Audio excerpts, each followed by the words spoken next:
इसमें पूछा गया आपको find the equation of the line passing through the point. Passing कहा जाता है, equation of, find the equation of the line passing through the point जाता है in parallel to the B vector. इस कंडीशन में हम लोग जानते हैं the vector equation of line, the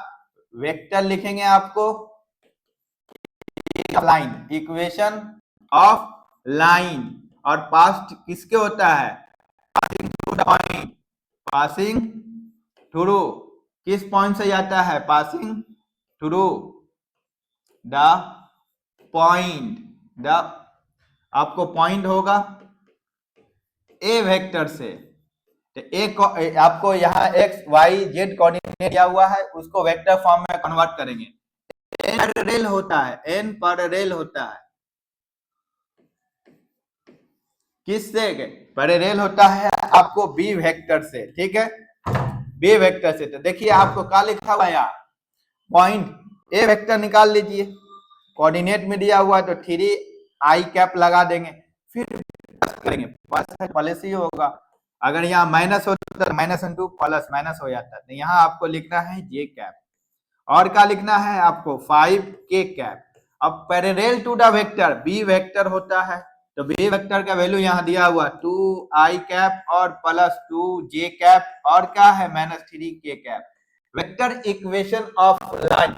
आपका जो जानते होंगे A R vector is equal to होता है ए वेक्टर और प्लस लेमडा और बी, ये पॉइंट है, ये पैरेलल,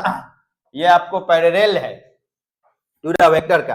तो ए वेक्टर हमको पता चल गया, कोऑर्डिनेट में दिया हुआ था उसको वेक्टर फॉर्म में लाए हैं, तो यहाँ क्या लिखा हुआ 3 आई कैप प्लस 4 जे कैप और क्या है प्लस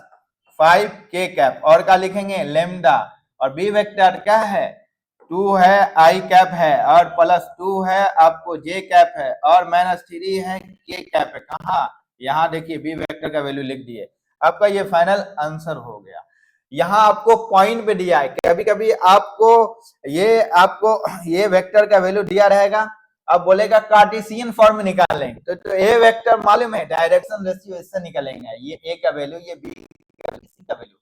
कभी कभी दे देगा कार्टेशियन फॉर्म में, ये इक्वेशन दिया हुआ vector equation of line parallel to the vector B दिया है, आपको कार्टेशियन फॉर्म में निकालने के लिए बोलेगा, तो क्या करना है y लिखना है, y1 लिखना है divided by b z minus z1 by c, a b c direction ratio है, क्या है ये डायरेक्शन रेशियो है, आप कंप्लीट लिखेंगे। डायरेक्शन रेशियो कहां से निकलेगा, i का कोफिशिएंट a, j का कोफिशिएंट आपको क्या हो जाएगा, ये आपको b का वैल्यू, k का कोफिशिएंट -3 ये आपको c का वैल्यू, तो a की जगह रखेंगे 2, बी की जगह रखेंगे 2,